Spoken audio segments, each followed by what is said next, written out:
बहुत समय पहले की बात है। एक घने जंगल में माता अंजना तपस्या कर रही थी।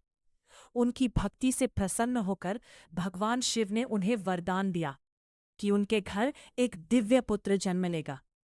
कुछ समय बाद वानरराज केसरी के घर एक तेजस्वी बालक ने जन्म लिया। ये बालक कोई साधारण नहीं था, यह था हनुमान। जन्म से ही उसमें अद्भुत शक्ति थी और चंचलता भी। एक दिन सुबह सुबह बालक हनुमान ने आकाश में उगते हुए लाल लाल सूर्य को देखा। उसे लगा, वाह, कितना सुंदर फल है, और बस वो आकाश में उछल पड़ा। वो इतनी तेजी से सूर्य की ओर बढ़ा कि देवता घबरा गए। तब इंद्र ने वज्र से प्रहार किया। हनुमान नीचे गिर पड़े और बेहोश हो गए। ये देखकर वायुदेव क्रोधित हो गए। उन्होंने पूरी दुनिया से हवा रोक दी। सभी जीव परेशान हो गए। तब देवताओं ने मिलकर हनुमान को जीवन दान दिया और कई वरदान दिए। अब हनुमान अजेय थे। राम और लक्ष्मण। हनुमान ने जैसे ही उन्हें देखा, उनका मन अचानक शांत हो गया। उन्हें लगा, ये कोई साधारण मनुष्य नहीं। वे उनके पास गए, विनम्रता से बोले, और उसी क्षण उन्होंने श्रीराम को अपना प्रभु मान लिया। उस दिन से हनुमान का जीवन बदल गया। अब उनका एक ही लक्ष्य था, श्रीराम की सेवा। कुछ समय बाद एक भयानक घटना घटी। लंका के राजा रावण ने माता सीता का हरण कर लिया। श्रीराम दुखी थे। तब हनुमान आगे आए, प्रभु, मैं माता सीता को खोज कर लाऊंगा। उन्होंने विशाल रूप धारण किया और एक ही छलांग में समुद्र पार कर गए। लंका पहुंचकर उन्होंने हर जगह खोजा और अंत में अशोक वाटिका में सीता माता को पाया।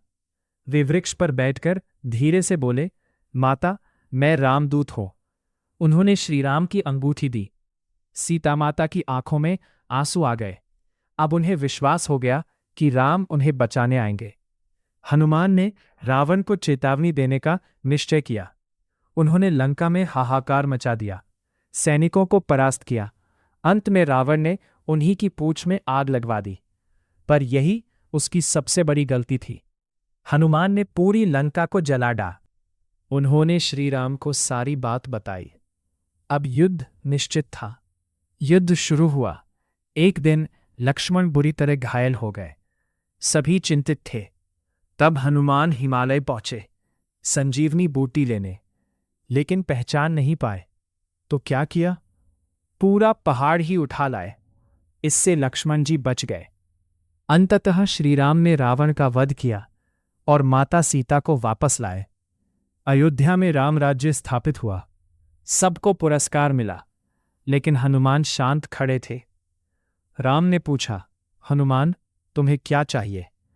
हनुमान ने सिर झुकाकर कहा, प्रभु, मुझे कुछ नहीं चाहिए, बस आपकी सेवा मिलती रहे। राम मुस्कुराए और उन्हें अमरत्व का वरदान दिया। आज भी कहा जाता है, जहां भी राम नाम लिया जाता है, वहां हनुमान जी अवश्य उपस्थित होते हैं। कहानी का संदेश, सच्ची भक्ति में अपार शक्ति होती है। सेवा सबसे बड़ा धर्म है।